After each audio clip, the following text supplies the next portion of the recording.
Yang pertama, beliau termasuk 10 orang pertama masuk Islam, dan ini sebuah kelebihan tersendiri.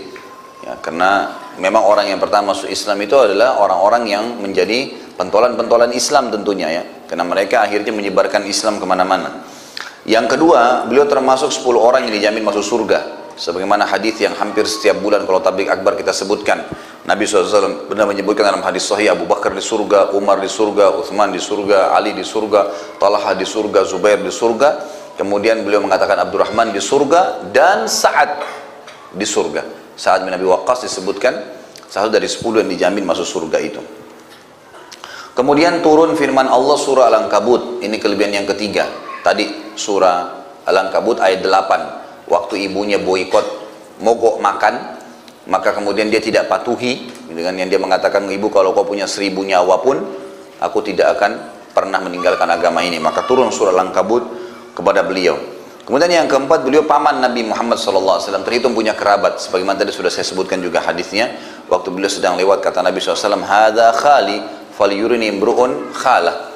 Ya, ini adalah paman saya dari ibu saya, maka boleh siapa saja mau memperkenalkan pamannya kepada saya.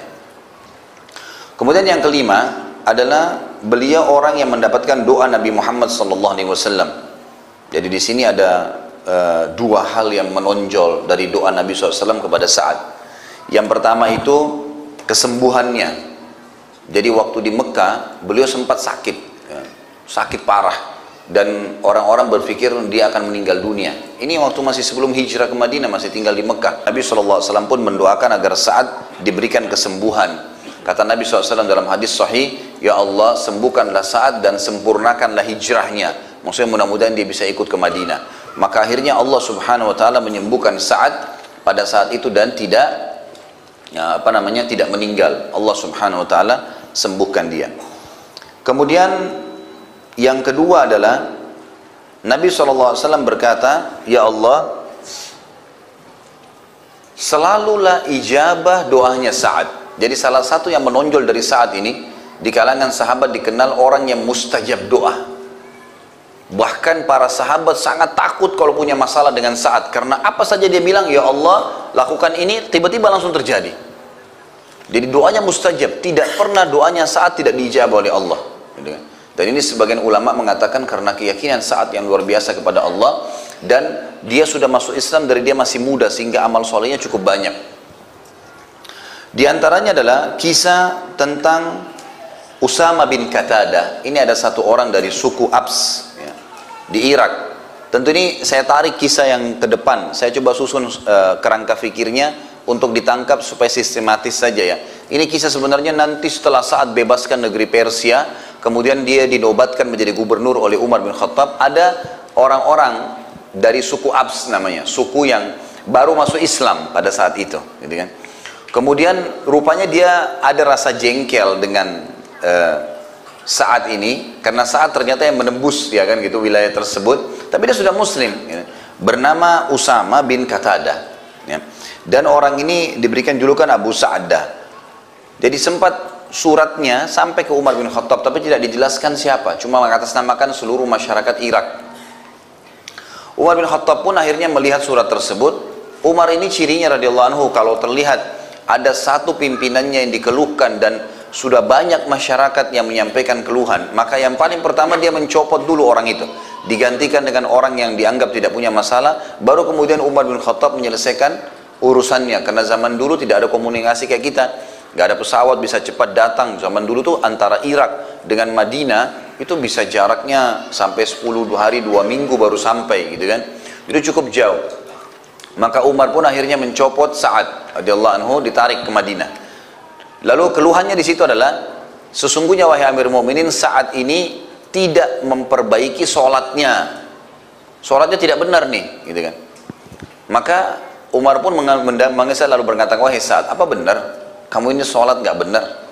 Kata Sa'ad, "Wahai Umar, engkau mengetahui benar siapa saya. Sama-sama kita masuk Islam di Mekah. Bahkan saya lebih dulu masuk Islam daripada kamu. Saya adalah orang yang mengikuti sholat Nabi SAW. Sebagaimana Nabi SAW di 2 rakaat pertama sering membaca lebih panjang daripada 2 rakaat terakhir di Isya, di Duhur, di Asar. Begitu pula dengan 2 rakaat pertama Maghrib dan 1 rakaat terakhirnya Itu yang awal-awal rakaat pertama, rakaat kedua pasti lebih panjang daripada rakaat ketiga dan rakaat keempat. Dan saya sudah mengamalkan itu. Semuanya seperti dengan Nabi SAW. Jadi tidak ada yang perlu diragukan. Maka kata Umar, kamu pasti benar wahai Abu Ishaq. Nggak mungkin kamu salah. Lalu Umar pun mengutus orang-orang untuk mendatangi seluruh wilayah Irak. Waktu itu didatangin. Tidak ada masjid kecuali dilewatin lalu ditanya tentang saat ini. Sampai akhirnya semua masjid menyebutkan tentang kebaikan saat. Sampai tiba di masjidnya Bani Abs ini, suku Abs tadi. Dan kebetulan ternyata ini orang adalah kepala sukunya yang bernama Usama bin Qatadah ini. Maka pada saat itu bertanyalah utusan Umar, lalu dia mengatakan, sesungguhnya kalau kau tanya kepada kami, kata si Usama ini, sesungguhnya kalau kau bertanya kami tentang saat, maka saat itu tidak adil, saat itu tidak baik, saat itu begini, saat itu begitu, semua keburukan yang disampaikan sama dia. Maka dibawalah informasi tersebut ke Madinah kepada Umar. Di sebelahnya Umar ada Sa'ad radhiyallahu anhu majma'in.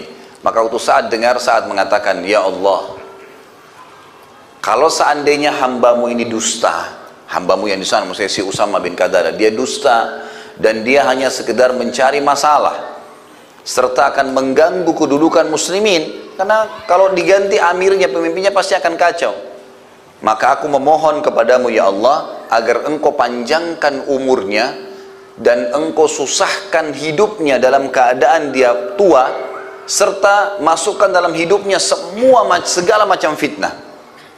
Maka beberapa tabi'in mengatakan bahwasanya kami menyaksikan orang itu yang sudah didoakan oleh Sa'ad sampai umurnya sudah sangat tua, mendekati 100 tahun, sampai saking tuanya keningnya itu sudah turun dan menutupi matanya, gitu. Belum meninggal juga.